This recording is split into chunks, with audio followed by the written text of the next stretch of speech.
There's no way, I'm already so still burning. So hold to me close, now baby, I do what I'm told. Still learning to take my chances, to take my time, to keep on dancing, to walk that line, yeah. You got me shifting the paradigm, no longer wishing, you're my lucky strike. Love the way you ride, look into my eyes, say you're ready to go. $1,000,000 life, yeah. We could roll the dice, act like you're surprised, but you already know. Oh yeah, got lucky overnight. Jackpot when I got the invite. Let me wrap my arms around you, cause I can't go home without you. And my heart just vibe with you, babe. Wanna go sky high with you, babe. Gotta bring you close to tell you that you're my lucky strike. And I got to tell you, if you didn't know, then I got to tell you that you're my lucky strike. And I got to tell you, if you didn't know, then I got to tell you that you're my lucky strike. Cooler than cold, I'm all in. So load up the dice, so heavy. The way that you roll, I'm falling. So I never fall, I'm ready to take my chances, to take my time, to keep on dancing, to walk that line, yeah. You got me shifting the paradigm, no longer wishing, you're my lucky strike, yeah. Love the way you ride, look into my eyes, say you're ready to go. $1,000,000 life, yeah. We could roll the dice, yeah. Act like you surprised, but you already know. You're my lucky strike, and I got to tell you, if you didn't know, then I got to tell you that you're my lucky strike. And I got to tell you, if you didn't know, then I got to tell you that you're my lucky strike. I can't let you go, there's no way, I'm already so still burning. So hold to me close, now baby, I do what I'm told. Still learning to take my chances, to take my time, to keep on dancing, to walk that line, yeah. You got me shifting the paradigm, no longer wishing, you're my lucky strike. Love the way you ride, look into my eyes, say you're ready to go. $1,000,000 life, yeah. We could roll the dice, act like you're surprised, but you already know. Oh yeah, got lucky overnight. Jackpot when I got the invite. Let me wrap my arms around you, cause I can't go home without you. And my heart just vibe with you, babe. Wanna go sky high with you, babe. Gotta bring you close to tell you that you're my lucky strike. And I got to tell you, if you didn't know, then I got to tell you that you're my lucky strike. And I got to tell you, if you didn't know, then I got to tell you that you're my lucky strike. Cooler than cold, I'm all in. So load up the dice, so heavy. The way that you roll, I'm falling.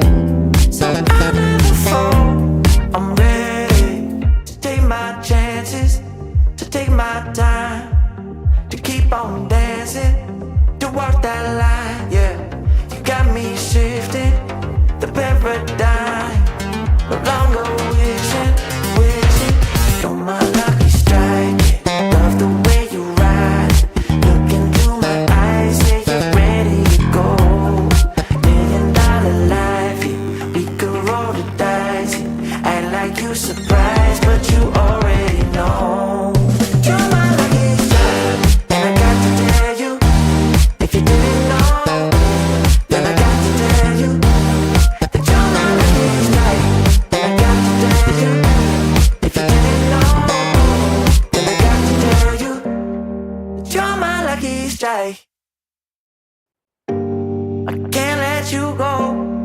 there's no way.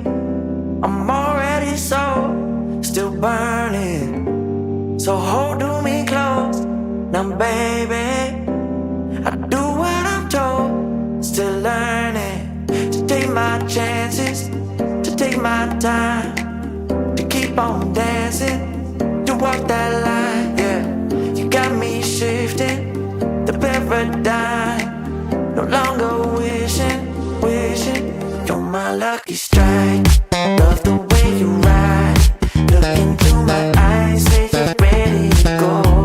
$1 million life, yeah. We could roll the dice. Act like you're surprised, but you already know.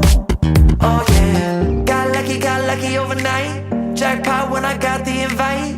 Let me wrap my arms around you, 'cause I can't go home without you. And my heart just vibe with you, babe.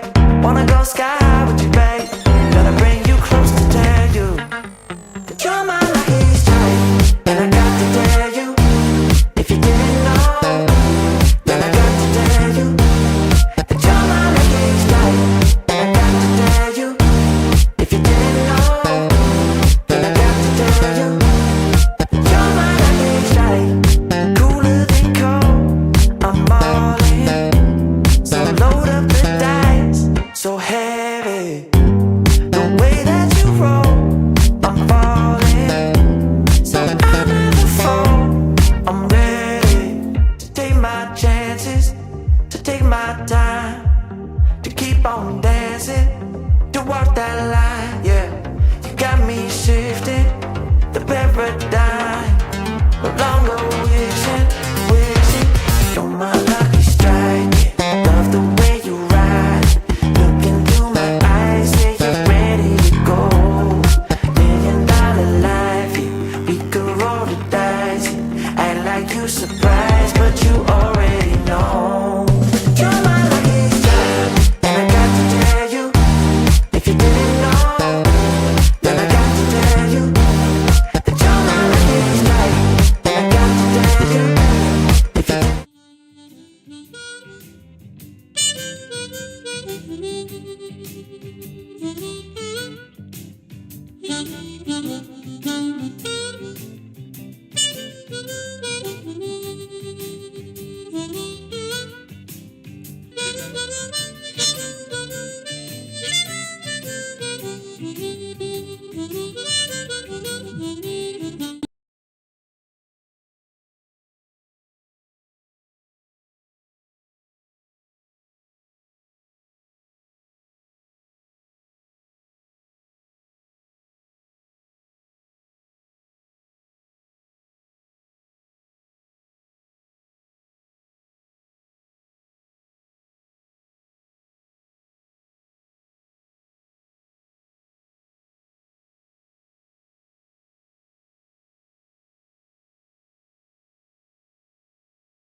Twitter, and it'll be at 11 in the home game. I manage and run the PsyOps monthly workshop where we talk about psychological concepts that may have an impact on your poker game, both on and off the felt.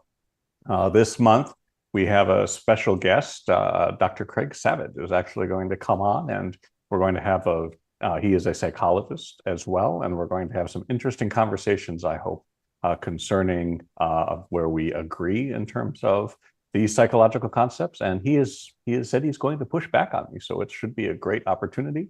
It'll be this Thursday at 7:30 in our normal slot. And I am John Somsky, also known as Poker Geek MN everywhere. When I am not organizing our home games, I am failing as our producing co-host. But eventually I am able to get the sound working. And that's all I've got to say. I'm Kim Kilroy. I'm Pet Vetter Pet Pet 33, Furry 56 in the home game, and I run a travel forum for our travel group for RecPoker, and also a hand history review group for premium members once a month when I'm not traveling, where we go over live hands played by our members. And I'm Rob Washam. You can find me as Rabman50 just about everywhere. And on the first and third Wednesdays of every month, you can find me and a group of premium members talking about the latest and greatest poker books. That's right. That's Rob's book study, just one of the many fantastic events that we have going on here for our premium members. Thanks, everybody, for joining us.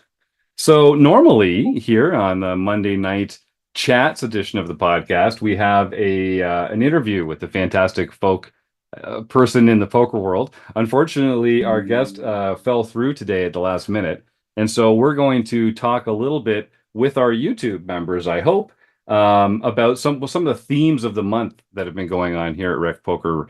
Chris Jones, who isn't here tonight, runs our membership content, and for the last few months, the theme of the month in our learning material has been responding to different player types, different kinds of players that make different kinds of mistakes, and how we encounter these people in the wild, and the ways that we can maximize our profitability against them. So if you're in the YouTube chat, I'd love you to start typing in some sort of cliches about player types. Who are some of the players that you meet at the tables that you're playing at? What are their mistakes? What are the ways that they deviate from GTO? And maybe some stories about how you've taken advantage of them. So I see that Phil is available. He's already typed into the YouTube chat. And yeah, Phil, we're definitely going to be talking about your player type, the friendly curmudgeon, and how we can exploit them. But I'm going to kick it off. So we've got one in here, Phil typing in already, Old Man Coffee. So yeah, this is one of the classic player types, I think. And feel free to keep going on in the YouTube chat there. If you have any questions or ideas about kind of analyzing or suggesting these different kinds of players that we might see at the table, we'll get into there. So I know John, Joe, Rob, and Kim, you've already got some ideas for some of the players or some of the mistakes that you see people making at the tables. But why don't we start with Phil's recommendation for Old Man Coffee? So I think we all know who this person is. Rob, I'm not even looking at you. No, I know you're going to raise your hand. Yeah. So Old Man Coffee, typically you'll see them referred to as OMC in forums or on Reddit or stuff like that. And basically it's generally a person of a certain age drinking coffee at the table because they're not there to have fun. They're there to grind. Sometimes they'll be reading a newspaper or a book or something while they're there. And they're basically just there to play the very strongest hands, to make very strong hands, and and to get paid with those very strong hands. So I'll open it up to the panel here at first. What are some ways that we can exploit the old man coffee player type when they're at our table. So I know one way for me, if they're in the big blind, I'm going to be opening a wider range of hands than I normally would. I'm going to be trying to raise their big blind more often than I would because they're more likely to fold. They're playing a smaller range of hands. So raising a wider range of hands um, against their big blind is going to be profitable because they're just not going to continue that often. Another way would be to set mine against them, to kind of play speculative hands when you're deep enough against these players because they're likely to come in with very strong made hands already, big pairs. You know, you'd love for them to make one pair hand and then for you to be able to crack that hand by making two pair or a straight or a flush or a set or something like that. Here, Joe, you unmuted there. What's on your mind?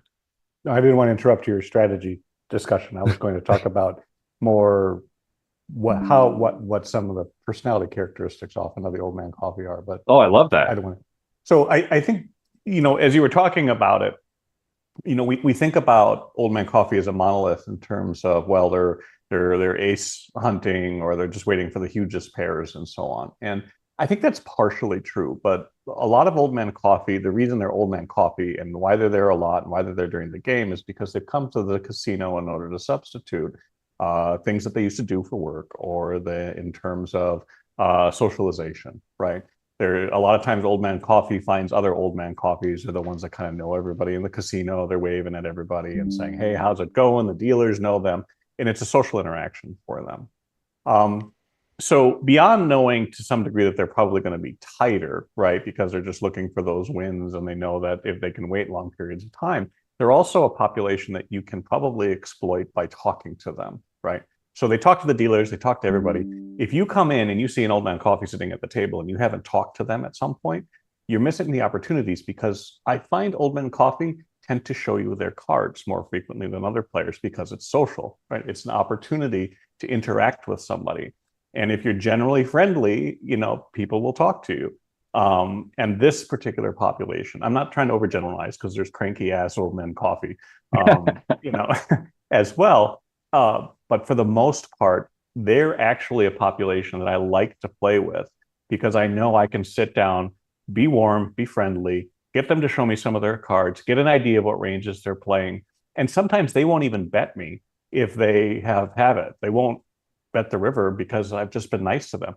That's an exploit, right? That is a way that you can keep some of your money and for doing nothing except for being a friendly puss at the table. So I love old men coffee when they're at the table, not just because I know what they're playing a little bit more, but because I can manage their social, what they're looking for in the game to my advantage to be able to gain some advantages on them.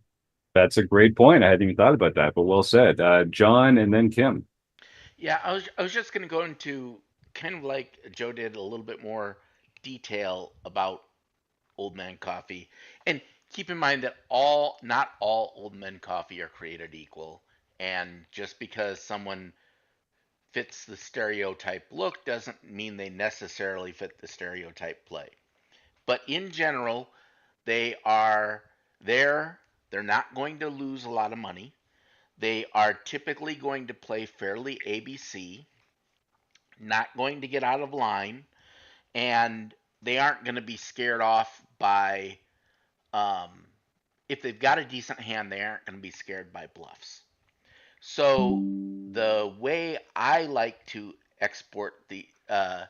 to exploit these players is first, like Jim said, when they have not entered the pot, raise, because if they don't have a decent hand, they aren't going to be staying in. Number two, if they tend to push back, trust them. Their bluffing frequency is very low. So if you can't beat a bluff, don't bother staying in the pot. Number three, they are not going to be pushed around when they have something good. So if you have something really good, then it's time to go to Value Town and make sure, because they will pay you off if they've got something. Now, they aren't going to pay you off with second pair, but they will pay you off with top pair, top kicker. They'll pay you off with two pair. So look for when you can have them dominated, but be very afraid of being dominated by them. So don't look to put the money in there. Um, that's kind of my general take on things. That's a great one. I like that. Kim. Well, I agree with everything everybody said so far, but in my sort of more recent experience, I feel that old man coffee is literally and figuratively dying off. Like, I just no, I'm serious. I'm tongue Yeah. in cheek, but I'm serious.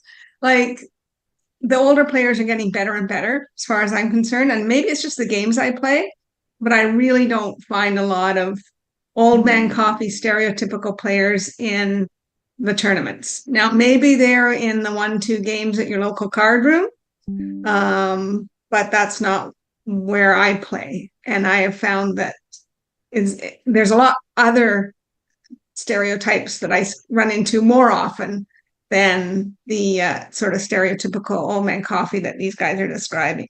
That's just my personal take from playing mid stakes poker tournaments. And of course, you know, the demographic old man coffee, every year that goes by, more, you know, middle-aged coffee men are becoming old men coffee.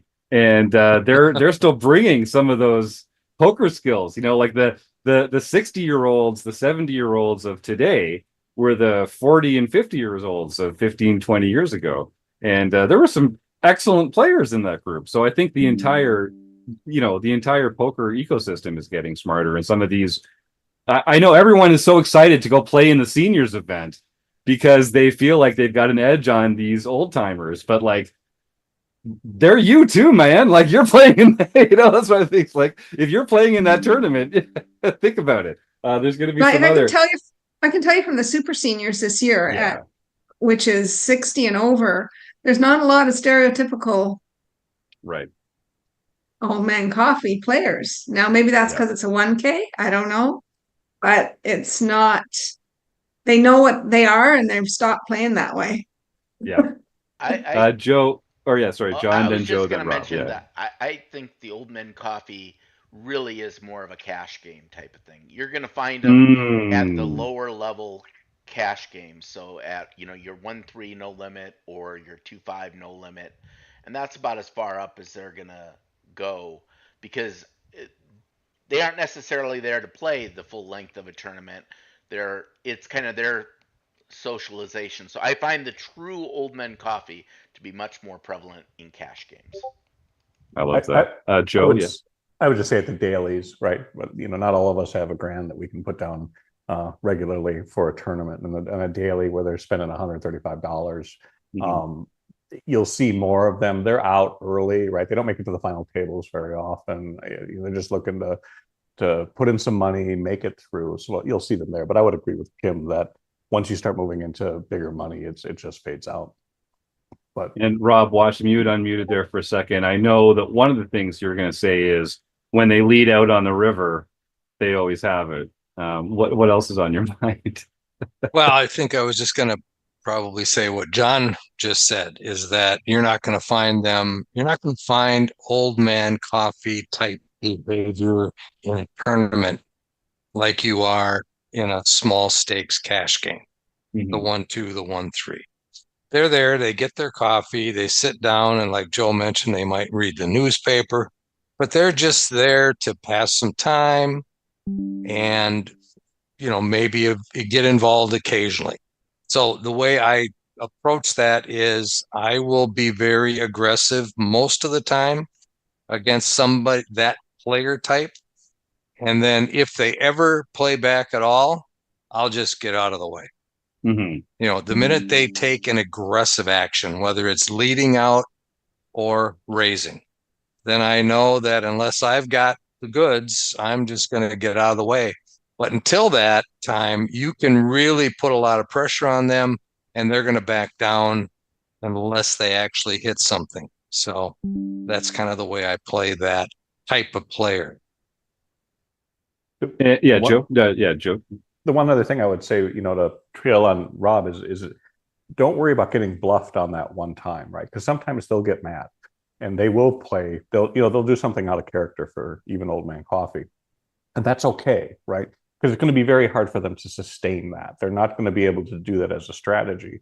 So even if you get bluffed on that one time and they show it to you because they're tacked off that you've been aggressive and aggressive and aggressive, and they're just sick of it, and they take the dirty diaper and they said, I'm going to play this on you and bluff you until, and I'm just not going to fold.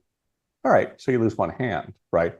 They won't do it again though, because they're not going to be able to sustain that, because they will fall back into the same pattern that they did previously.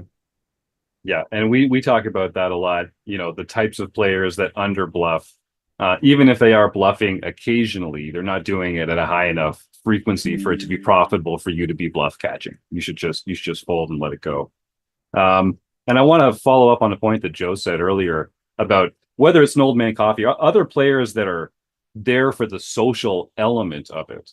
I do think being a nice person at the table, being friendly, and being, kind, speaking to them, forming a rapport will pay huge dividends. Not only you might make a new friend, but in the actual context of a poker table, people show me hands all the time.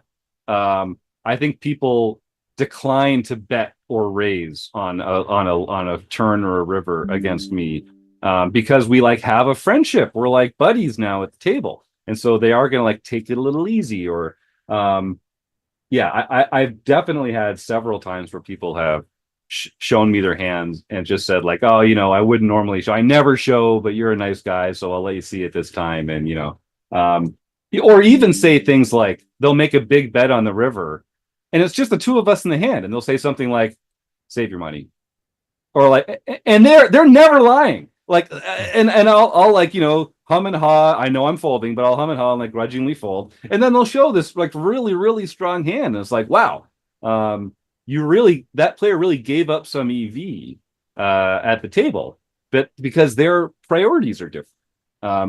You nailed it, Joe. They're there for the fun, for that social element, and so I'm not saying use that against them, but if you're a naturally friendly and gregarious person, that has benefits outside of, I say, just making friends. What's on your mind, Joe?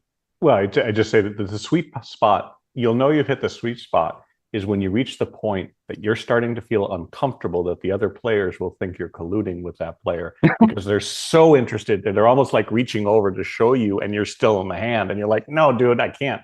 That's a great spot to be in. You've got control of at least one half of the table at that point, because you'll usually actually get other people, if you have a good relationship with the OMC next to you, that spreads oil across water, right? And all of a sudden you'll have more people. And I've never, I've seen Jim do it, and it's been my experience as well, is you create sides of the table, which is the more happy side of the table. And then everybody there is having a good time, and the other side of the table is very angry at you because you look like you're having a better time.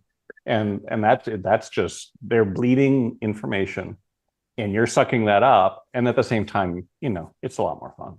So non-trivial advantage, non-trivial benefit. It's also it's a lot more fun.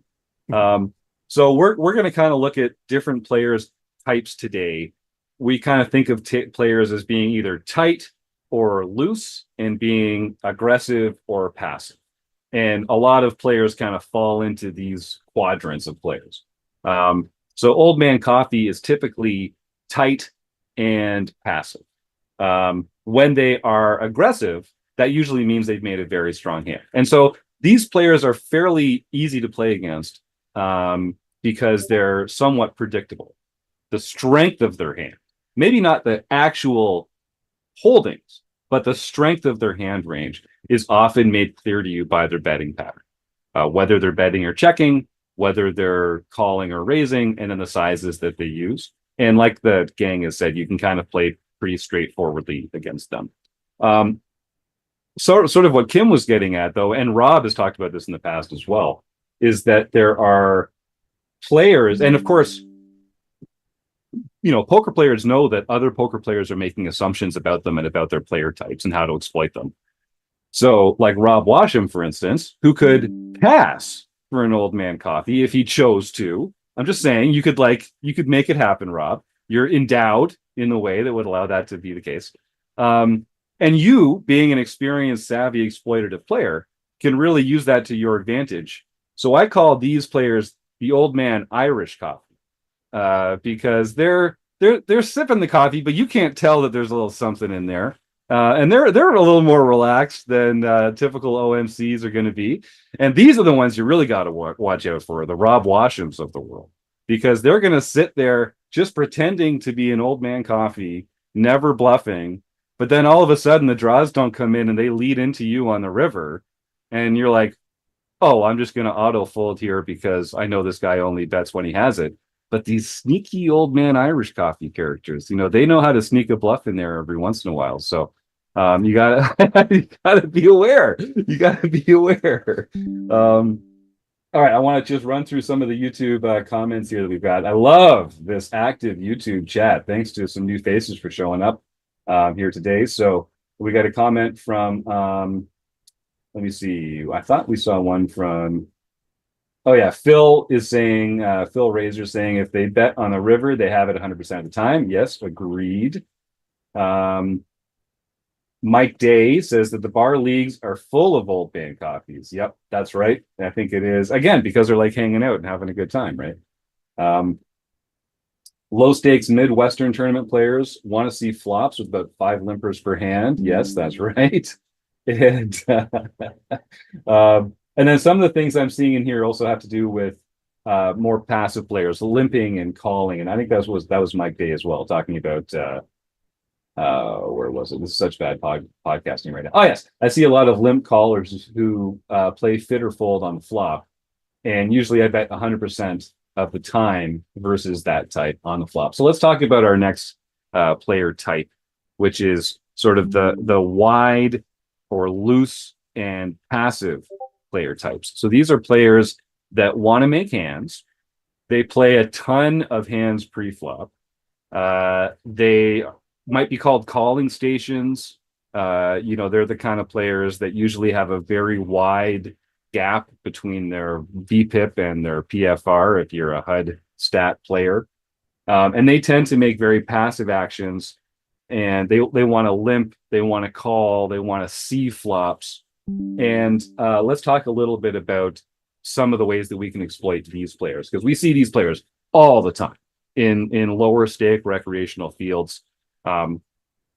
So these are another player type that you don't really want to bluff against, certainly not on like flops as much, because they're sticky.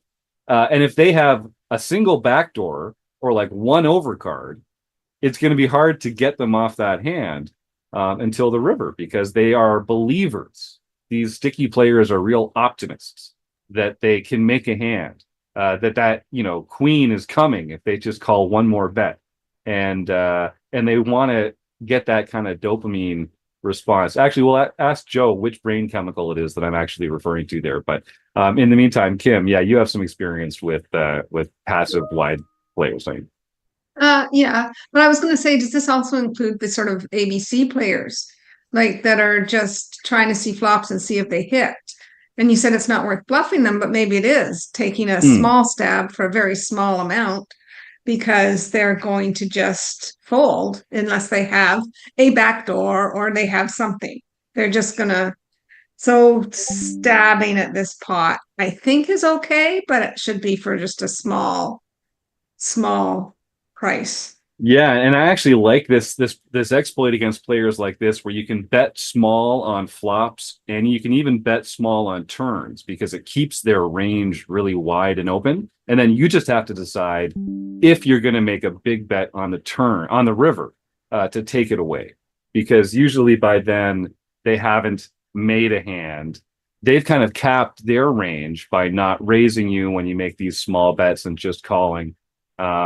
So you can definitely try and take it away from them, but I find it's better to do it on the river when like all hope is gone, and then they do kind of play fit or fold, like Mike was saying. Rob, why don't you jump in, then Joe, then John? I was just going to say that yeah, you can bet on the flop. against these types of players. But if they call you, then you should probably slow down on the turn unless you actually have made a hand yourself, because they've shown you that they're not going to fold. Now it's like you say, they're not going to fold till you get to the river, because they're not going to realize that they have no equity until the actual river card comes out and they don't have any equity.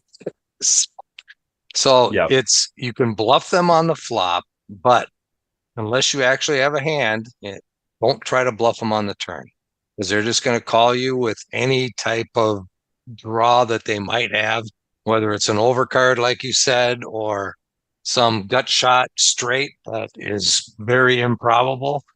But they will call your bluff on the turn just so they can see that river card. Yeah, they didn't drive all this way to fold. Exactly. Very familiar with that player. Joe Cools.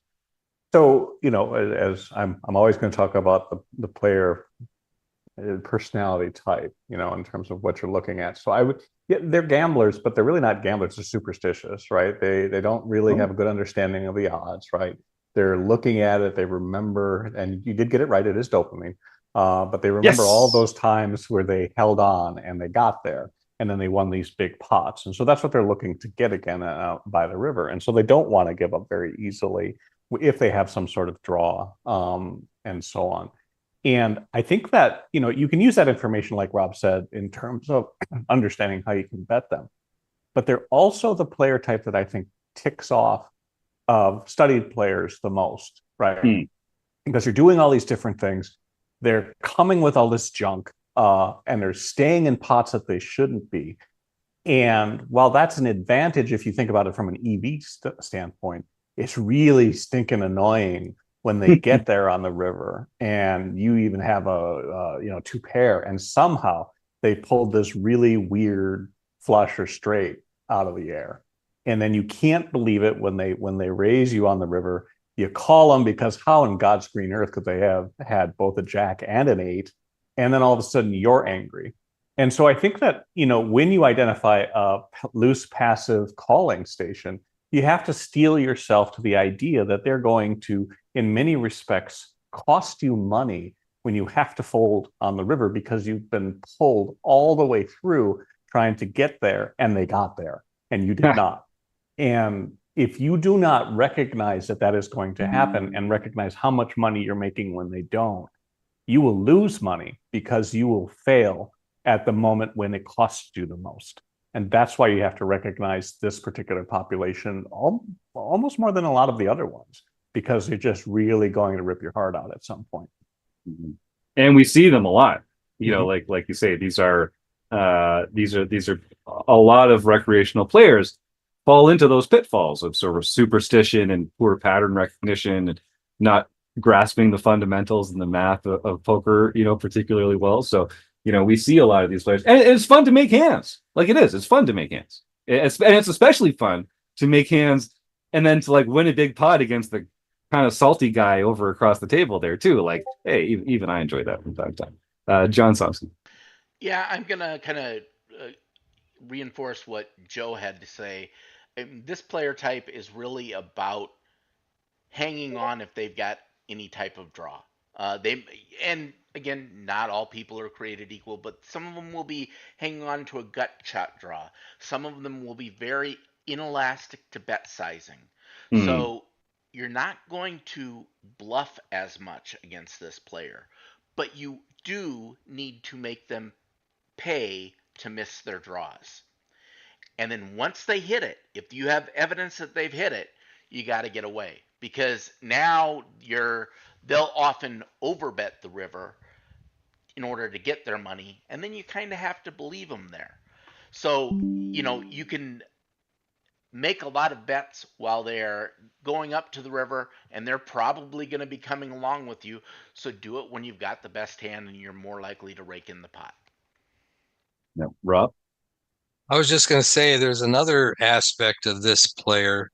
They tend to limp with strong hands.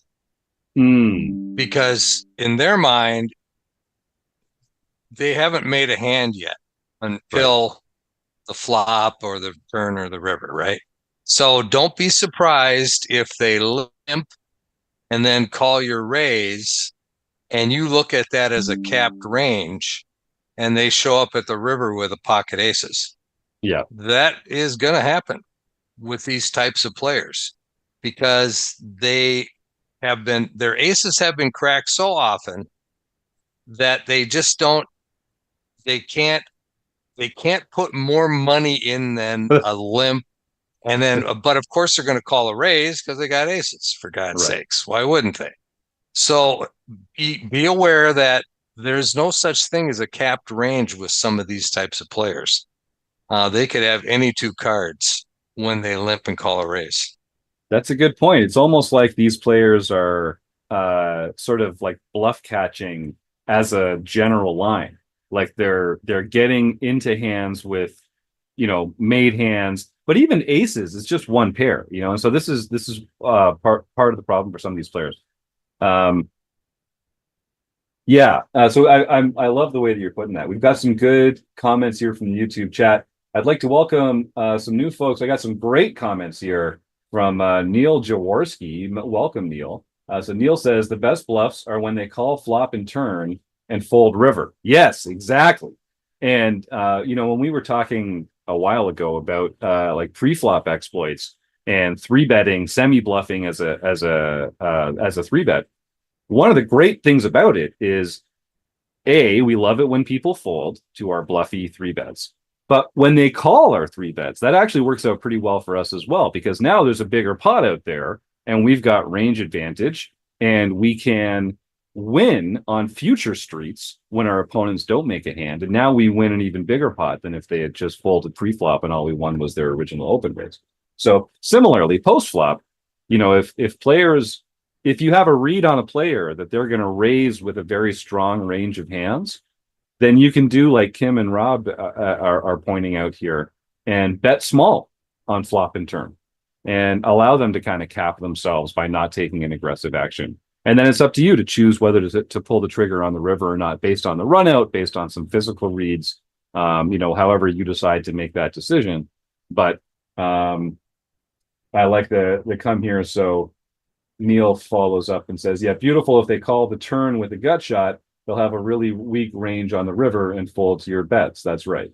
And Mike Day says he loves triple barreling with small bets and then a tad bigger on the river. Exactly the same kind of thing. Bill mentions that practicing bluffing in low mid-stake tournaments is tough because you're generally playing against people that never fold, and that is in the low stakes games. I think folding is an art that eludes a lot of people at the table. Some of them might overfold in like very particular spots, but as a group, this class underfolds. And that means that our adjustment is to bluff less and to value bet more thinly and to use sizing to our advantage, because the kind of players that we're describing here are generally inelastic to sizing. They're not thinking about pot odds. They're not thinking about equity. They're just kind of like playing the player. And if they're going to call for half a pot bet, they'll probably call for a 2/3 a pot bet. They might even call for 3/4 of a pot. And so that's another way that we can take advantage of this tendency. Joe. Yeah, so one of the things I just want to say as well, given that we sometimes have a range of people listening, is that bluffing in and of itself, when people say I don't bluff enough, oftentimes it's directed at, it's to the river. It's like the guy going all the way through.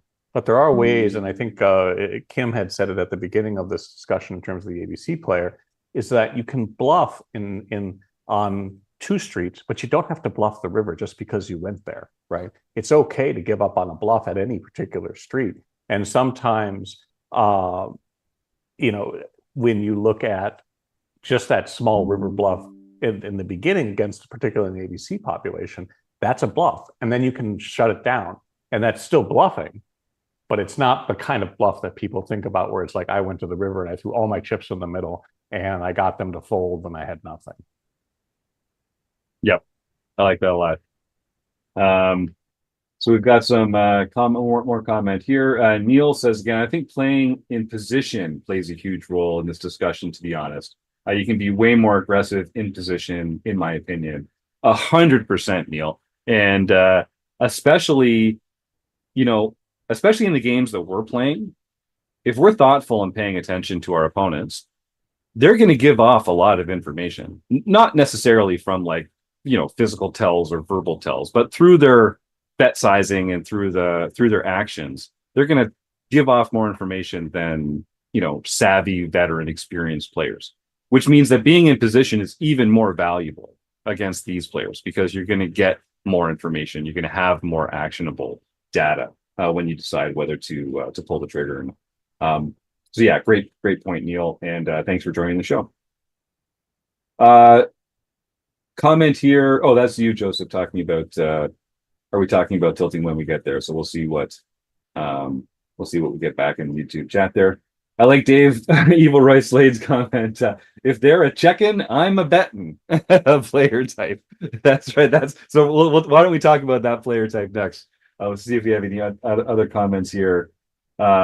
Chip Extractor. Hey, Steve, welcome back.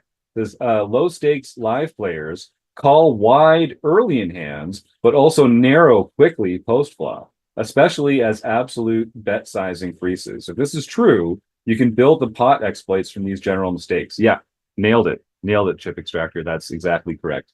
And Mike Day says, will they sometimes re-raise with premiums though? And Mike Day, here's the thing. If you're playing against opponents that raise with premium hands, great. Like if we're playing against players that raise with very strong holdings, that's what we can expect them to do when they raise. We can expect them to have strong hands. And so the way we exploit these players is by folding to their raises, into their large sizings and their aggressive actions. The tricky players are the ones that are going to raise not only with their premium hands, but also with a balanced range of semi-bluffs or just straight up air balls. It's those players that we have to worry about. There is this conception that like, oh, if they have a good hand, they're going to raise and I'm going to have wasted a pot. I'm going to have wasted a bet earlier. I want to just wipe that right out of your brain. You can't control what part of your opponent's card distribution you're coming up against. They can just have a good hand every once in a while, and you're not going to win that pot. But you can limit the amount of money that you lose in that pot. And so if players are raising with premium hands, I love it when they do that, as long as that's all that they're doing. The players that you really have to worry about are the ones that are raising with non-premium hands and doing it in thoughtful spots that because of board run out or that kind of thing, make it harder for us to know whether they have a strong hand or not. Rob. Yeah, I think what he might have been talking about is we were talking about the person that limps with a strong hand. Yes. And then then you try to isolate them and then they re-raise you. Well, that's pretty, basically that's telling you that, yeah, they have a big hand and if you were raising just to isolate with some medium strength hand, well, then, yeah, you can get out of the way. So I think it's very important because they're not bluffing when they do that. Mm-hmm. If they limp, you isolate and they re-raise you, they're not bluffing there. They've got the goods. And what all they've done is cost themselves money because now you're folding a lot of your second best hands that you would have continued in the hand with, you'd be c-betting with. But they've kind of capped their winnings at whatever your isolation raise was. And they feel great. They won a hand, they limped, and then you raised, and then they re-raised, so they got all these chips that they wouldn't have gotten otherwise. But it's not like they definitely did not maximize the profitability of their hand. And when you think about their entire range, yum, yum, yum. I want to play against more of these players. Bring them to the table. I don't mind folding when I know I don't have the best hand, right? Like that's how you win at poker. All right. So Kim had mentioned earlier, sort of, are we talking about ABC players? I'm going to open this up to the group and to the YouTube chat, because when I think ABC player, I don't even really think necessarily about pre-flop ranges. I think more It's just that they're playing straightforwardly post flop. So whether they have like an opening range of 10% or 20% or 25%, it's that they just like don't get out of line post flop. So I guess I'll ask the group and I'll ask the YouTube chat as well. What do you mean when you refer to someone as an ABC player? So I guess for my own definition, it would be someone who just makes sort of conventional betting lines, conventional bluffing lines, conventional sizes, and they're not original. They're playing sort of out of the textbook. They're not creative. And so it doesn't mean that they're never bluffing, but they're probably just choosing like the best possible bluff spots. The semi bluffs where they actually have so much equity, it's not even clear if it's a bluff or not, like 2 overs and a flush draw or something like that. That's kind of what I think of when I think of ABC players, is that they're just generally straightforward post flop. Rob, what about you? I think that's very true. I consider that, you've heard the expression fit or fold. Yes. And I think that's what an ABC player is typically playing, a fit or fold type of game. In other words, they'll get involved pre-flop with a wide range, but as soon as the flop hits, everything changes because now it's dependent on whether they hit or not. It has nothing to do with anything else other than, did I hit this? If I did, I'm betting. If I didn't, I'm checking. Yep, I like it. So we do have a comment in the YouTube chat from Phil saying ABC players generally only opening with the top 10% of hands. So yeah, so Phil's giving them kind of a tighter opening range as well. I'm curious to see if other people correlate that particular player type with a pre-flop range as well. Joe? Yeah, not to disagree with Phil, because I'm, every word that comes out of that man's tweets and mouth is absolute gold. But I think that when you look at ABC players, I think there is a little bit more of a range. I think that the OMC will tend to be more fit or fold in terms of what they bring into the middle. But you can have a lot of people who may even play a little bit more passively, and then they're only playing if they hit the flop, and they're really exploitable because you can really shut them down, like Kim was saying, with small bets that shouldn't work, but they just go away. Particularly if they feel like you're one of the more aggressive players at the table who's involved in a lot of hands and isn't going to go away. You can get them to leave. So I think you need to be careful. And what I would say too is that it probably depends on location and time of the day in terms of how fit or fold the players are going to be. The later, if you're playing at noon on a Friday or a Thursday, fit or fold is going to be something completely different than a fit or fold player at 8 o'clock on Saturday night. Yep, that's well said. We got a comment from Chip Extractor here saying ABC play is not necessarily a bad thing. In tough games, he's more likely to default to solid play than to go crazy with exploits. Yeah, excellent point. Excellent point. That's right. Kim? Yeah, sorry, I had to pop out for a sec, but I caught something as I was walking out about players not opening as much or tighter when they're ABC, and I don't think that that's necessarily true. I think a lot of ABC players really know their ranges and they open with the right ranges, but then they're ABC post flop. Yeah. So they may still make a C bet, whether they have it or not, but then they won't go any further if they don't have it. Or sometimes they'll just check if they don't hit anything. Like it's fit or fold post flop. But I don't think they're necessarily all like the limp. I don't think you can put the limp. They can be aggressive players and they can also be limp callers. That are, both of them can be ABC. Yeah, that makes sense to me. All right, so then let's talk. We're going to save our more aggressive players for the end of the conversation here. But what about actual crazy people? And I don't mean just like wildly aggressive raising, but like very unpredictable people, drunk people, people that are under the influence of something, people who have like decided that they're going to have some kind of like role at the table and are acting, they're making decisions that are not based on the equity in the hand. I'm sure well, I must not be the only person that's encountered this type of player. Here, Joe, you unmuted. What's your sense of this? Well, honestly, I mean, I think this is the hardest player for me to play against because I know how when people come and do really unusual things at the table, I just wonder what the rest of their life is like. So I tend to not be good at taking advantage. Now, if you're more evil or cynical than I am, or see this game as more transactional, then this is a population. You just have to recognize that anything is possible. And if you were playing against a random card generator, right, you would, and you had strong hands, you'd bet them, and if you had weak hands, you'd fold, right?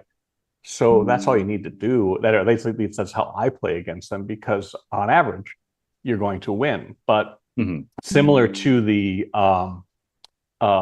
loose passive player who's a calling station, who's a little more controlled about it, it's a strap in, right? Get the seatbelt on, because you're going to play. If you're going to play, you're going to play a high variance. They're not going to fold. They're going to put a ton of money in, which is what you want when you have a strong range.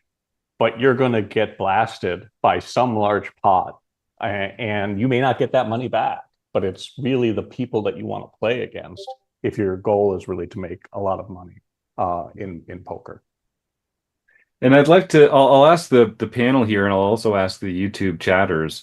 If you could choose, would you rather play against the old man coffee player type, the calling station player type, or this kind of spewy maniac player type? And I mean, some of that comes down to, what style of poker do you want to play today? Because they have various degrees of strapping in, let's say. Here, Kim, what's your thought on that? 100% against the maniac in a cash game, 100% against the limp caller in a tournament. Yep. Because let's explain to our audience a little bit. So in a cash game, Kim, you're saying you can afford to just buckle up and call down and get the chips in against light ranges, because you can just reload at any time and you're not putting your tournament life on the line. And I think Joe made a great point that a lot of you can win some huge pots against these players, and you will lose some huge pots against these players if you take this line. You'll win more big pots than you'll lose, because they're playing less responsibly than you are. But variance is a thing, and you don't get to control which ones are which. So it's definitely a much higher variance opponent. Kim. Yeah, tournaments are all about accumulation. So when someone's just limp and calling and we're just winning all their dead chips all the time, or a lot of the time, or a high percentage of the time, we're doing some chip accumulation. But when you're playing against these drunk maniacs in a cash game, yeah, you might get it in and good and then lose, but it's like you're down to 10 big blinds, you just take it back up to 100, and now you felt them, right? So it's a style that you can take advantage of in a cash game that you can't, or I can't really. I don't like to afford to do that in a tournament. Right. John, then Joe. Yeah. Yeah, I was just going to reiterate, the maniacs are definitely, you will have some wild times at the maniacs table. I mean, there was one time I was playing, there were two maniacs on the table, and I was down 4 buy-ins. This was a cash game, and I ended up leaving up 8 buy-ins. So hugest swing I have ever made in my life. And and that, you just have to be prepared for it. You have to make sure you're in a good mental spot for it. I mean, I think me buying in for that 4th buy-in when I was down is very questionable. May not have been well advised. Turned out okay, but you still have to pay attention to those types of things. But you can really make some big money there. Yep. Joe? I think the two other things that I would say about maniacs is, first and foremost, maniacs aren't watching what you're doing, right? Mm. They're generally not, if they're we haven't talked about aggressive players, but you really have to decide whether or not the alcohol and the way that they're playing is true, right? It's like, oh, I didn't look at my hands. Did they? Make sure. Right. Right. That's very different than the true crazy person. But usually you can start to tell after a few hands. But if they are a true maniac, they're probably not paying attention to what you do. So you can be very careful. And if you really want to play the confidence game, you can look at your hand and then say, yeah, I didn't look at my hand, right? Lying is a part of poker, right? And you can be really strong. And then suddenly you're putting huge amounts of money in and you're probably pretty far ahead. So I do think that's important. But the other thing is maniacs of this type actually make most of the other players who don't want that style, right? They didn't come to throw all of their money in on the flop or against somebody that's not looking. Some players do, but there's a large swath of players who don't. And what you can do, again, if you're somewhat evil, is you can start to recruit them into a context so that you know what they have. So if you have a mid-strength hand that you're going to go to the felt for because you've got it, but then all of a sudden somebody else comes in and has been fuming the whole time, throws their money into there and says, yeah, they want to felt this guy. They're not going to bluff him, right? They're throwing in because they suddenly hit. Get the hell out of that pot, right? And use the information you're pulling from somebody else in order to be able to exploit and keep yourself from suffering the variance, the 4 buy-ins that John had to go through. Use that information because it doesn't always have to be the target of what you're looking at where you can get some information to help you out. I love that. And also, look around the table and see who are the other thoughtful players at the table. Who are the other people at the table who are observing and modifying their own game to exploit these other player tendencies there. Because if there's a player, for instance, let's use one of these tight passive players, or one of these, let's just say we have a player who we've noticed limps and folds to raises a lot. So what's going to happen is other players at the table are going to notice, hey, this guy limps and then folds to raises a lot. They're going to say to themselves, I'm now going to start raising over their limps with more speculative hands, with more blocker hands, with weaker hands. And some of those hands are not going to be able to respond to 3-bets or re-raises. So you, as the savvy player, can go one level deeper and say, oh, okay, well, this player over here is limping and folding too much. This player over here has caught on to that, and they're starting to isolate them more widely. That means that I can now start re-raising over that isolation raise with an even wider range of hands, because their isolation raise has a lot of hands that have to fold. Just sort of like the counter of what Joe's talking about there, where the very aggressive player acts and someone else who's been biding their time, waiting for their moment to bust this maniac, now gets into the hand. You can be pretty sure that they have a very strong hand. And so I think that's a really good way to out-level some of the other players there. You always want to be playing at a table where you're one of the best players at the table.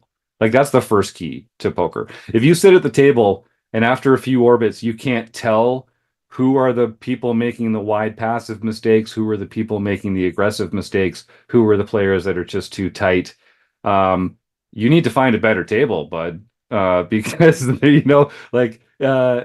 finding out what your opponents are doing wrong and exploiting that is a very important part of poker. We always say, like, oh, play your own game. And, you should play your own game, but you should know where the edges of your game are and where you can deviate, where you can push those edges to exploit the mistakes that other players are making at the table. Joe?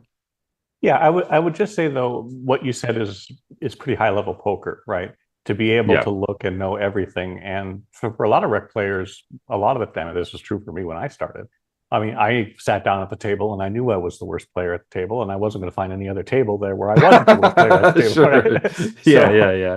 It takes some time to kind of maneuver through that. But I think that if you start small, right? Finding one particular player type that you're going to exploit, and it makes it a little more boring. You can't play all the hands. You can't really get in there and fight against all these different types. But Say you identify, you know, a OMC, right? That's the typical, and say, well, this is the way I'm going to exploit them, or somebody who's very loose passive, who you've made friends with, and you can exploit them throughout. If you can exploit one player, you can do more things at the table and start learning how to do all of this. Don't feel like you have to take it all on at once, because you'll be overwhelmed, and then you'll be frustrated because you didn't play four-dimensional chess at the poker table and beat players who've been doing this for longer than you. Yeah, great point. Great point. We are going to talk about sort of like tight, aggressive players in just a minute here. So, and some of like the best players out there fall into this tight, aggressive, loose, aggressive. What am I trying to say? Stereotype, cliche player type. But I want to just follow up on some other comments we've gotten in the YouTube chat here first. So Phil says he doesn't like playing against dude bros. Lifting weights at the table. That's a very particular player type. Coffee guy says Hubie. Mike says I like seeing more flops versus this type with hands that play very well post flop. So I think this is against our calling station player type, and that's right, because you can make very strong hands and get paid against these calling stations. So that makes a lot of sense. Stations and limp callers are the ones that Mike would prefer to play against. Phil says, I like playing against the dude bros and getting them tilted, and then I run away when they came after me with a broken beer bottle. And I was like, Phil, you don't know that they're a dude bro that's tilted just because they're coming after you with a broken beer bottle. Lots of people come after you with broken beer bottles. That's just a characteristic of your personality. Neil says, at low stakes, I personally don't think many players even notice when people limp fold. Yeah, great point. Great point. And I want to commend Neil on this one, because Rob Washam always keeps me grounded on this, because I get a little projecty sometimes. And I start thinking when I'm at the table, oh, this is what I would do in this spot. Oh, this would be a great place to make this bluff with like the ace blocker or that kind of thing. And Rob is very kind to keep me in line and just say, no, Jim, they just have it. Sometimes they just have it. Don't project this level of sophistication on these low stakes players. They're not bluffing that thoughtfully. They're not taking advantage of your weak image. They're not paying attention to the run out, seeing that it favors their range and not your range. So taking a good spot to bluff. And they're just not really paying that much attention to other players' ranges and other players' actions. So we can out-level ourselves if we kind of come in all clever and fancy with our exploits here. And it turns out all we really needed was a strong hand and a big size. That's usually the best way to win, which is what we were kind of talking about this earlier about, folding is an art at these low stakes, and bluffing is something that can get you into more trouble. You really just pedal the nuts, make strong hands, get paid with your value. That's typically the way to beat low stakes. Joe? Yeah, and I think that this is a concept I've talked with some people online, but it's this concept of diminishing returns, right? We talk a lot about studying a great deal. And when you look at most learning curves in terms of the amount of information, the amount of benefit that you receive from it, you get most of your benefit when you're learning something at the very beginning, right? Because you separate, and these very basic skills will help you to learn how to beat, how to do something at a higher rate. In poker, it's how to beat more player types or to win more frequently. The further along that curve that you get, the longer you study and the more that you study, you don't actually gain as much benefit as you move along. So a lot of the very basic things that are being talked about here in terms of exploits are going to very directly and very immediately have a pretty big impact. Just don't expect that you'll continue to have that sort of impact the more that you study. And I think that's very helpful, because understand that cementing these basics in terms of these exploits and even basic GTO principles will have a huge impact in terms of your game, and put you in that range of 20, 15, 10%, whatever it is, of players that can make money and have a shot at being able to really win consistently.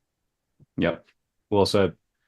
So there's a great comment here from Joseph Walton talking about relative position and saying, get up and move to an open seat to the left of an aggressive player, or move to another table if there's not an open seat. And I really want to reinforce this point. If you're playing in a card room, typically there's going to be multiple tables. And there's nothing wrong with asking for a table change. And I think newer players are a little uncomfortable with seat changes and table changes and kind of like, oh, what are they going to think when I move over to that table or if I leave this table or something? Forget that. Listen, use every arrow in your quiver, use every tool in the armory to get an advantage at the poker table. And if you're not in a good seat, get out of that seat. And here's how you can tell if you're in a good seat. Are there experienced, savvy, aggressive players to your left?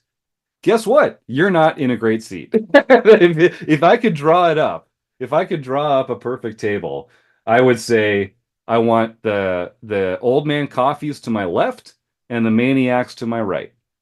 I want to be on the button when the old man coffee's in the blinds so I can steal the blinds. I want them on my left to be folding every time I open. And I want those players on my right to be getting out of line, to be making huge bets and raises with wide ranges and weak hands before I have to act.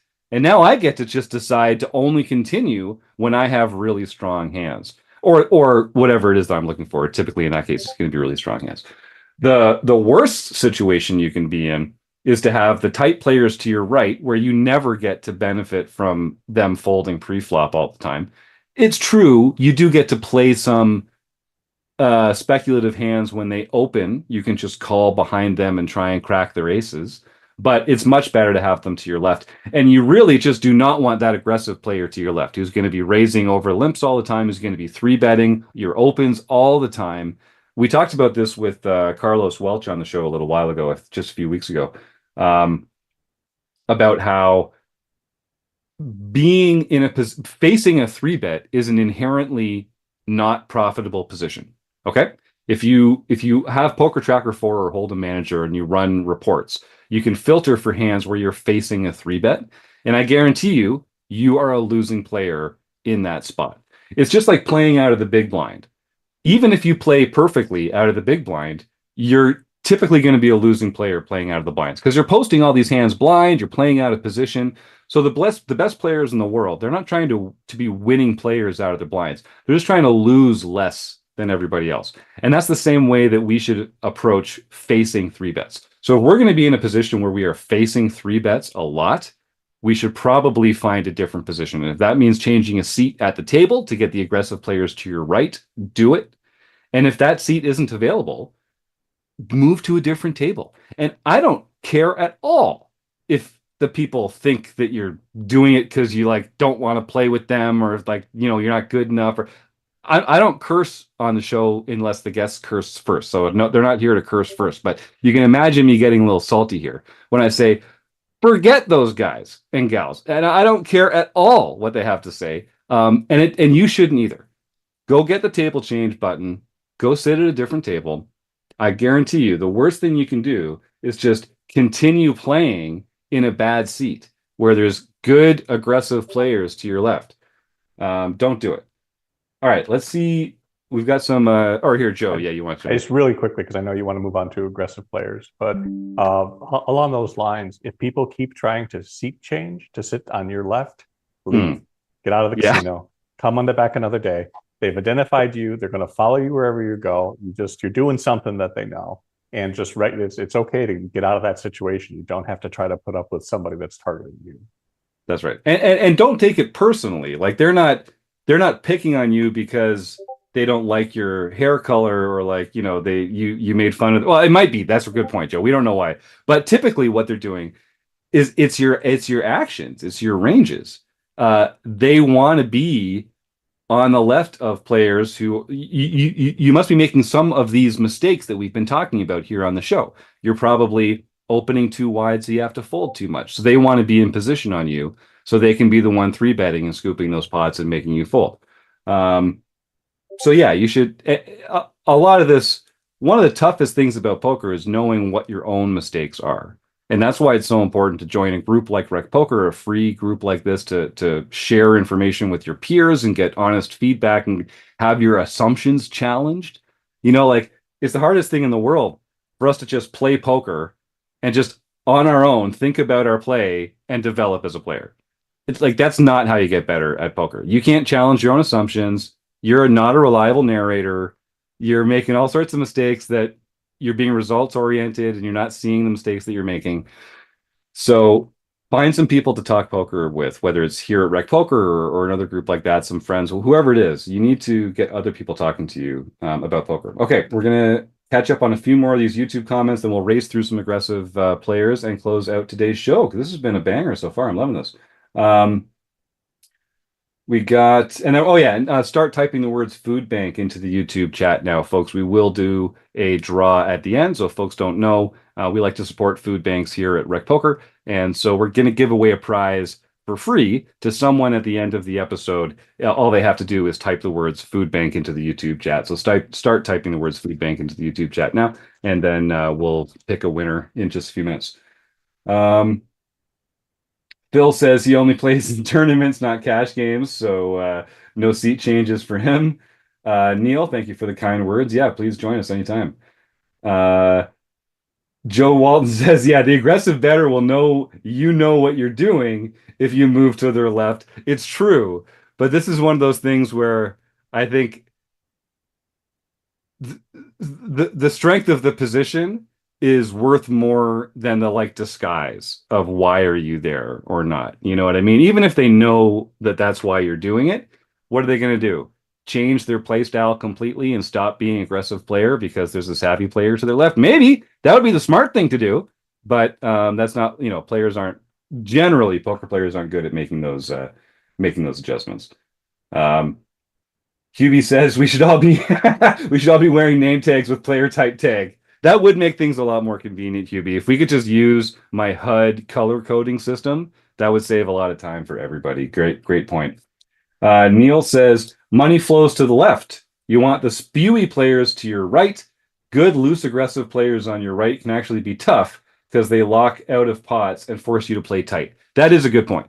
So if you've got passive players across the table from you and aggressive players on your right, they'll end up taking that isolation line against the weaker players more often, which means that you don't get to. So you kind of have to play that spot, that role of just being the tighter player who's going to only get involved because you're no longer worried about the weak, tight players. You're now worried about these aggressive players on your right. But this is a good spot for that leveling exploit that I was talking about earlier, where now you have an aggressive player who's keyed into a tight player. So they're being even more aggressive, which means that they're playing even wider ranges, which means that you can re-steal in spots like that even more widely. So you don't actually have to just pedal the nuts in that spot. I'm just going to push back on that a little bit there, Neil, because if they're thinking players, you got to just find that level. But yeah, money flows from right to left, which is why it's just one of those things. It's one of the position matters so much in this game. And Neil says, yeah, generally not going to run into that at low stakes. Yeah, good point. And Mike says he color codes after 25 to 50 hands if a player type is probably, yeah, that's right. Yeah, and usually I like to kind of categorize players by the mistakes that they make, which is sort of what we're getting into here. So like on my HUD, red just means that they make folding mistakes. They fold too much. Green means they make calling mistakes. They call too much. And orange means they make aggression mistakes. They bet or raise too much. And that's how we kind of shape our play against these opponents. That's very dumbed down. Like that's very general, but that is the way you want to think about it, I think. And people tend to make the same kind of mistakes throughout the hand.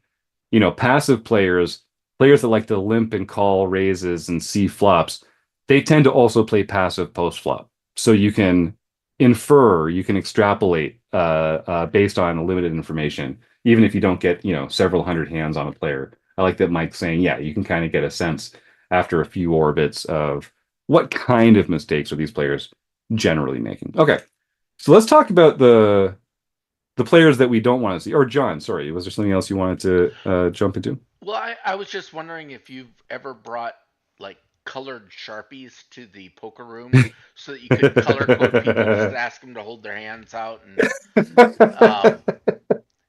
I was wondering if that'd be a viable way to handle it since you don't have your HUD there. Or maybe like a paintball gun Yeah. that you could just Yeah. discreetly target them from across the table. You could also do Dowie kinds of color, the color celebration, and just throw. Oh, yeah. Okay. There you go. Lots of ways to assault people at the table. For I will say, John, for the when I was playing in the main event this year. Oh God, I love saying that. That's such a fun. Oh man, I love saying that. Anyway, when I was playing in the World Series of Poker main event this year, when you get a table draw for the next day, I had some friends like Mark Pershawn and some other great folks that were sort of doing a little research for me, and so they'd send me a message with the names of the players at my table and some notes about their experience level. And so I had a screenshot of my phone going into every new day at the table where I had players color coded on this little screenshot between green and red based on how experienced they were, whether they were going to get out of line or not, if I could apply pressure to them, or if they were the kind of player that was going to be applying pressure to me. And yeah, it's just a little color coded, can't hurt. Yeah, Mike Day says, or a multicolored pen with a notebook. Yeah, exactly. Cool. Oh, we could talk about this forever. I wonder, should we even, maybe we'll save the aggressive player.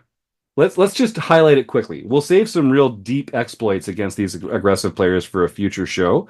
But ultimately, what it comes down to is aggressive players are this is why we saved them for last. These are the toughest players to exploit. These tight aggressive, loose aggressive players. They're not maniacs, so they're not getting out of line, but they're not taking a lot of passive actions. And generally, they're playing well-balanced ranges, and they're just doing it in an aggressive fashion. And so they're just adding fold equity into every hand that they play. They're adding an uncapped range into every hand that you take with them post-flop. And if you are playing consistently against another player, and they're the one that's aggressive and you're the one that's passive, it's just a huge advantage for them. That dynamic is going to result in some of that money flowing from you to them, just like we talked about, playing out of the blinds, facing 3-bets, being out of position. These are inherently unprofitable positions. So I guess I'll put it out to Kim and John and Joe and anyone in the YouTube chat before we wrap this up. And we did talk to Carlos about this a little bit. What are some ways that we can defend against these players? How can we exploit these players? And I mean, the first one is that we can start by tightening up a little pre-flop in our opening ranges. And the benefit of this is that when they do 3-bet or when they do take aggressive lines post-flop, we have fewer hands in our range that we have to just fold. Just weaker hands never make it to that point in the hand. So we don't have to fold them after we've invested money in the pot. We can fold them before we've invested money in the pot. And so folding can actually be an exploit. Folding can actually be a way of profiting in a non-reciprocal way. If other players are going to open and fold to a 3-bet and you just fold instead because you can kind of see the 3-bet coming, then in effect you've made some chips there, even though you just by not losing them. It's addition by addition of subtraction by subtraction of subtraction. we're getting into double or triple negatives here. What about you, Joe, John, Kim? Talk about sort of having an aggressive player on your left. Well, I think, I'm sorry, I was the only one that unmuted, right? So yeah. I think that this is going to be a good player, right? In general, even if they've learned how to use aggression to their advantage, it's a better player than somebody who's loose and passive, who you've got identified and who you can push around. You're just not going to be able to push them around in a lot of the different ways. And the more passive and the more inexperienced you are, the harder it is to play against them. So again, in the same way, talking about the loose passive player and managing tilt when they get there, you have to recognize who this player type is and manage your own expectations about what you can do against them, because they probably are a little better as a poker player. They're going to understand how, they're understanding a little bit about how you may be playing, or at least how everybody else at the table will respond to the aggression that they put out. And if they're really good, then it's a player you just want to avoid, right? Mm. Don't play with them. You don't have to play hands with people if you choose not to, for the most part. And not playing King Jack suited on a board when there's a 3-bet and you know that you're going to have to bet a lot of money to push this player around, which you're going to have to get there. That reduces the amount that you're going to win.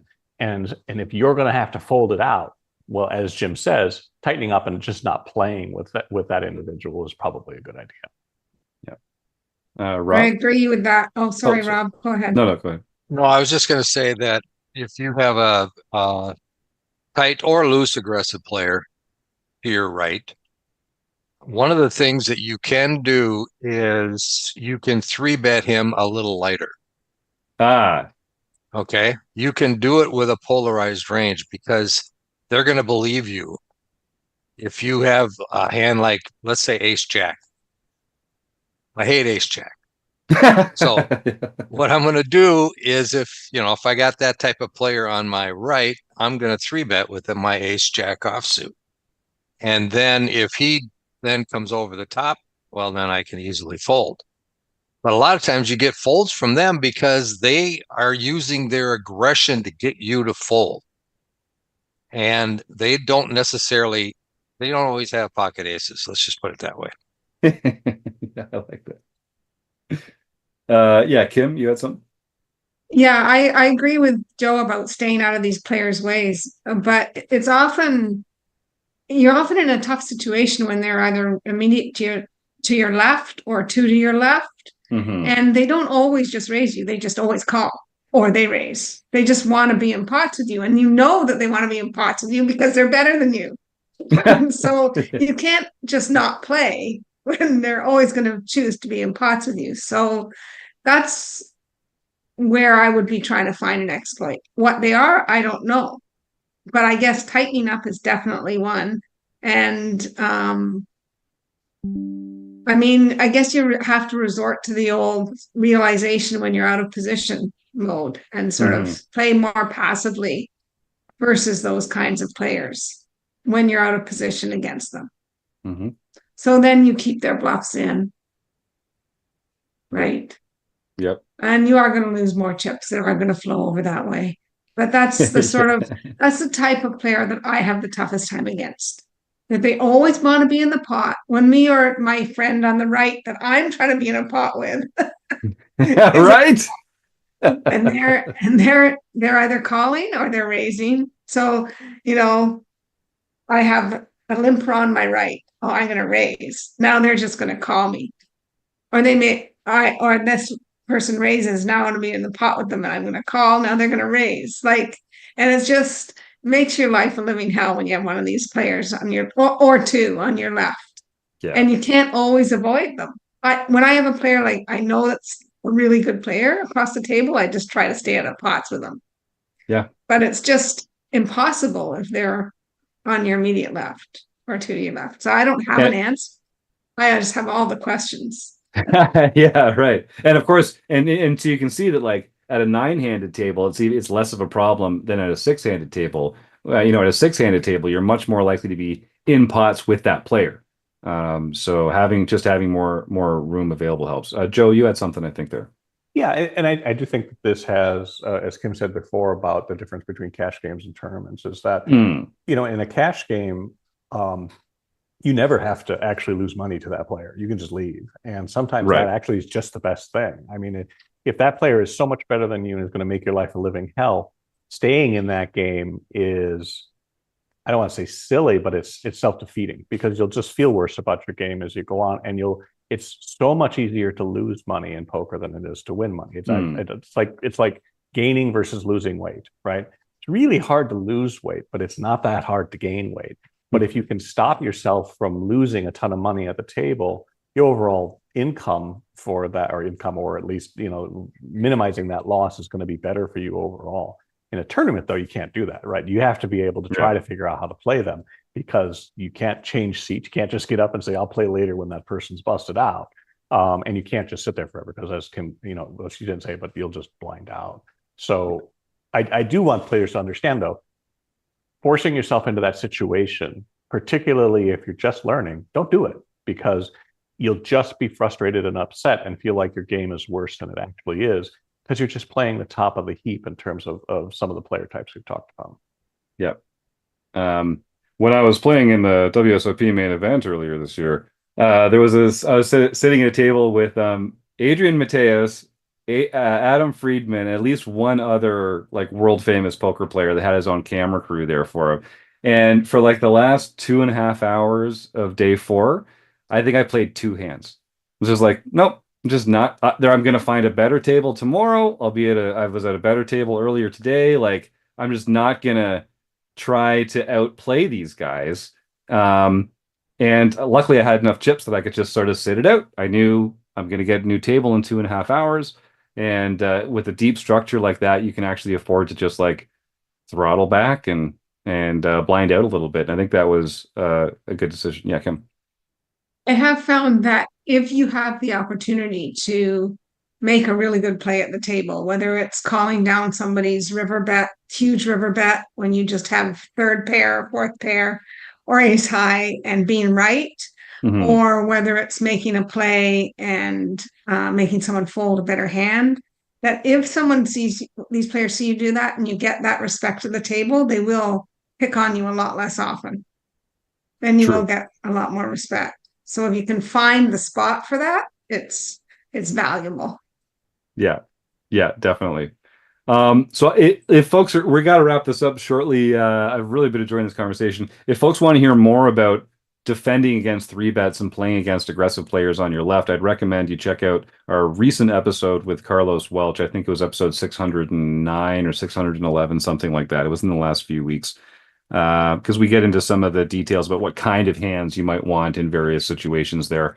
The only other thing I'll say on this point is I really like Rob's point, and we got a comment from this in the YouTube chat as well from Mike Day, saying that when these players are on your right, you should open up your own 3-betting range and your 4-betting range a little bit and try and take advantage of the wider ranges that they're taking, those aggressive lines that they're taking.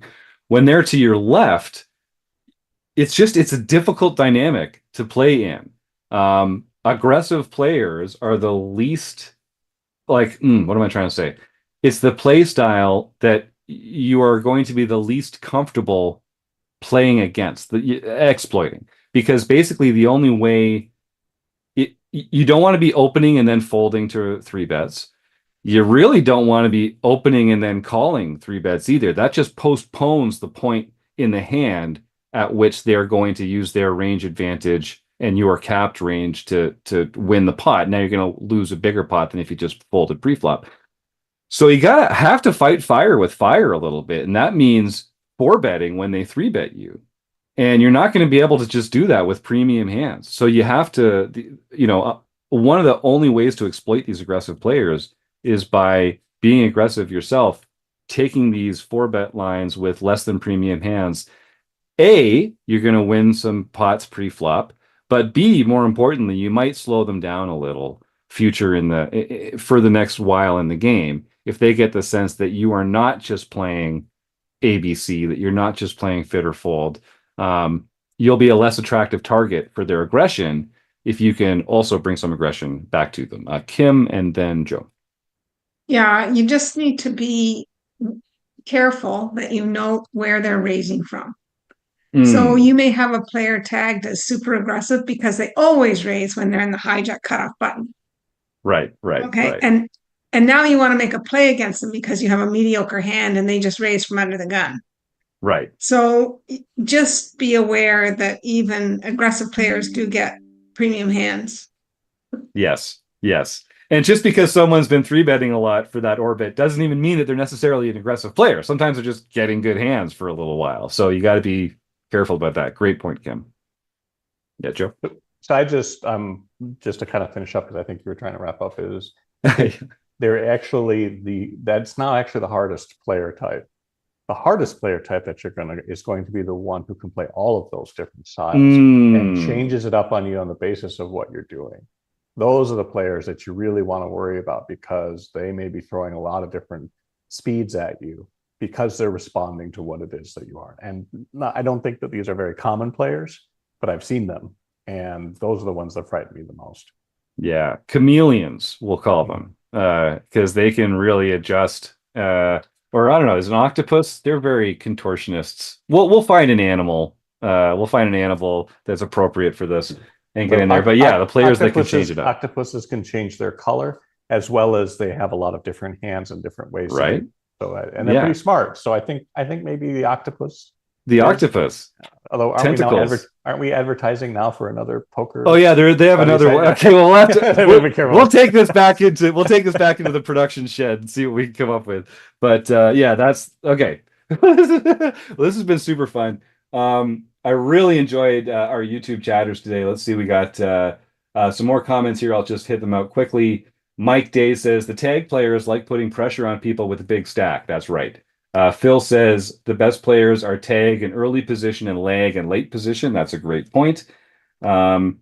Joseph says about a previous point, but don't take this exploit until they know what your range is. Otherwise, they'll treat you like the rest of the table and presume they can aggressively push you around. Yes, exactly. Like we're talking about. Who's paying attention to who's paying attention?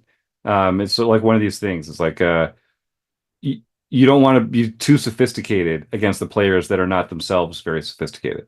So do that right. Mike says he likes what Rob says about 3-betting them lighter. And no, Phil, I did not say hi to Adrian Mateos from you, although I did say hi to him from Chris Jones. So I guess you have to take that as a personal slight. That's I have nothing else to say about that. All right, John Somsky, why don't you roll us through some recent home game wins, and then we're going to roll a die and give away a prize to support a local food bank and get on out of here. All right, on August 14th, Marbles Jam won the mixed event. This is we play it the second Wednesday of every month, and we keep track of your scores for the entire year. And whoever has highest score at the end of the year wins the Player of the Year race. And currently, apple of my eye, Harold Berry is in the lead in that Player of the Year race. Nice. On August 12th, E. Anderson Eric 85, Eric Anderson won his second TOC victory of the year. Whoa! Way to go, Eric Anderson! Holy cow!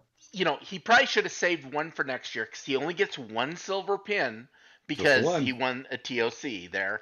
But that's still a very impressive feat.